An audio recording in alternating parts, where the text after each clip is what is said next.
Hi, this is Bad Influence. In this week's show, our panel reviews Super Eleste on the SNES.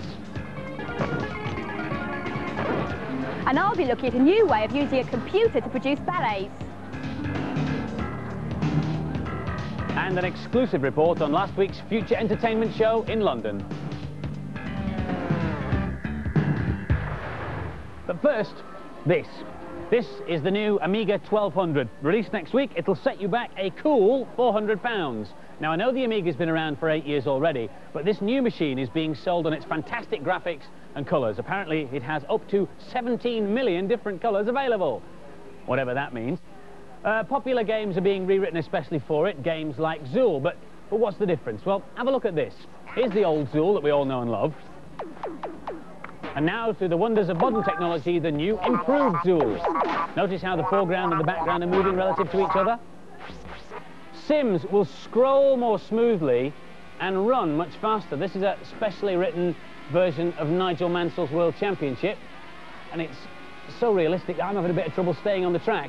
If Namrud were here, he'd probably tell you that the A1200's got 2 meg of memory and a 32-bit processor, but mercifully he isn't. However, if you're thinking of upgrading your hardware, beware. 1/3 of existing Amiga software won't run on this machine. The trouble is, nobody knows which third, not even the manufacturers. Ah! Boot up, slimy furtlers. Namrud here with more backdoor cheats for you jumped-up joystick jugglers. This is for a game with 2 names. It's called Legend of Galahad on the Mega Drive and Leander on the Amiga. This classic cheat works for both games. All you have to do is type in LTUS as a level code, then you get infinite lives. So, I can never die. Eat dirt, Johnny Guardian. An everlasting Nam, what a horrible thought. Now it's time for this week's game reviews. Our panel have been looking at Super Eleste on the SNES. What do you think of it? It's a really good game and I'm just getting into it at the moment. Well, I'll leave you to it. It's a ferociously fast space shoot 'em up with loads of lethal weapons and power-ups. Here's Lakesh. I've got to admit that I don't like shoot-em-ups very much, but Super Eleste is excellent. It's addictive as well. And if you die in this game, you die for a reason. You messed up. This guy's kind of hard, so I've just used a smart bomb to kill him off. And in this game, there's quite a few power-ups to be collected. They're very lethal, and if you power them up, they make them even more lethal. You can also change the way in which you shoot, which is a good idea. The graphics and the sampled voice make the game more arcadey, and every time you progress through the game, there's something new to see. This part's kind of easy, and it's on the short game, which is for people who just want a quick blast. The backdrop in the game is really good, and it gives the game a good 3D feel.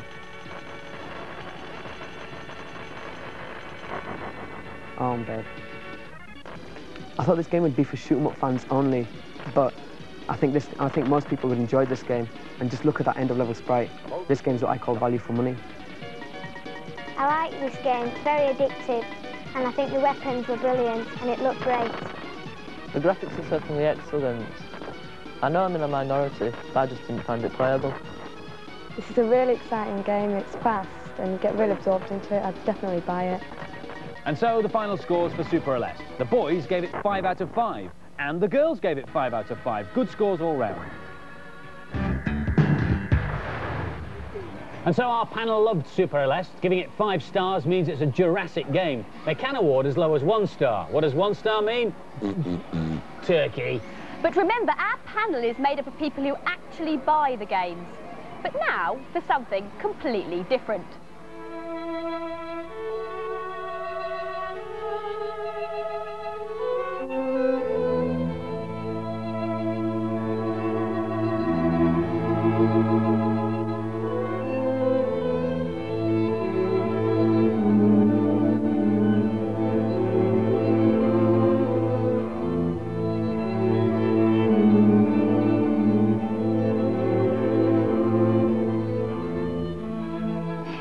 Was unusual because it was written using a new computer system called Lifeforms. It was written by choreographer Mark Baldwin, who also performed it with Christine Tanner. How does it work, Mark? The screen's divided into 3. Here we have a dancer, and I can get the dancer to move in whatever fashion I want. He moves just like a human would. All the joints move in quite a human way.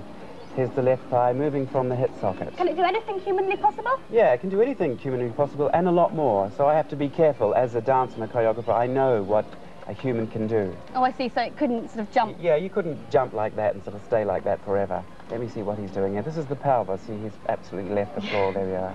But what's this? This is the stage, so you can see where your dancer is in the stage. And I can also make pathways for the dancer.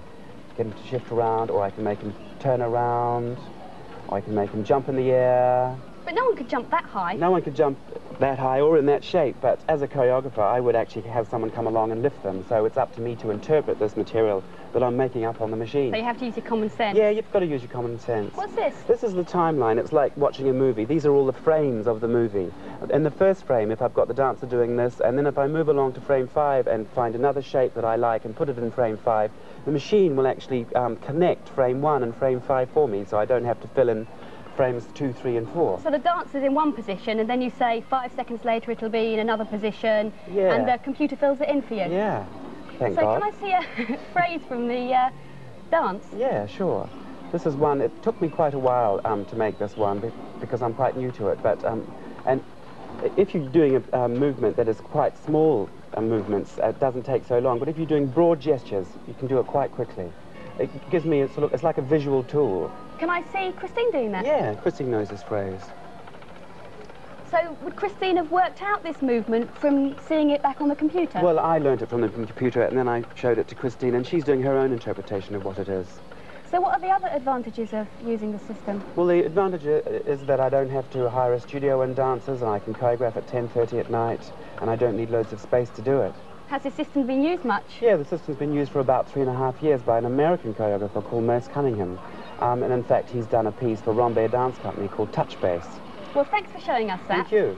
And Touch Bass is being performed by the Rambert Dance Company, who are currently on tour, and dates and details are in the data blast.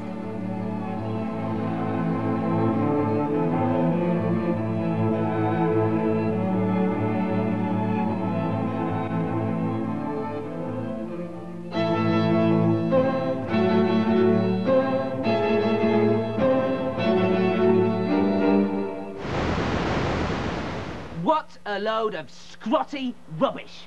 I learnt to dance from the software called Street Fighter 2. Anyway, this is a cheat for Battletoads on the NES. When the title screen appears, hold down A, B and down, then press start. This is a totally awesome cheat. Because when you start the game, you start with 5 toads instead of 3. What do you think about that then, Slimy? Good, isn't it? All of Nam's hints, tips and cheats are available in our data blast. To access it, you should know the drill by now, but I'll show you one more time. Video the credits at the end of the programme and then rewind them and play them back to yourself. But don't play them back at full speed. Use the pause and the frame advance or the jog button, whatever it's called on your video, and you should be able to scroll through up to 50 different pages of information completely free, gratis and for nothing. Last week saw the biggest games event of the year, the Future Show at Earl's Court in London. You weren't there? Don't worry, I was, and I took a Bad Influence film crew with me. If computer games are where it's at for you, then this is definitely the place to be.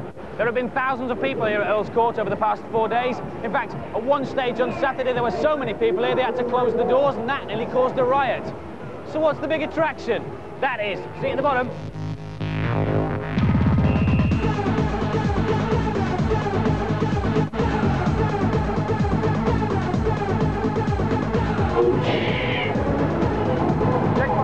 this is where the future is.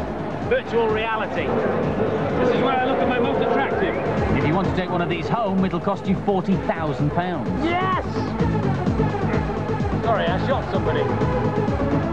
This is really weird. You can walk around and see in the world, and then when you put your hand in front of your face like that, you can see your own hand, and then you've got to shoot this dude in a white t-shirt. Of course, the weird thing is, you don't know what I'm talking about, do you? Because you can't see anything, but it's really good.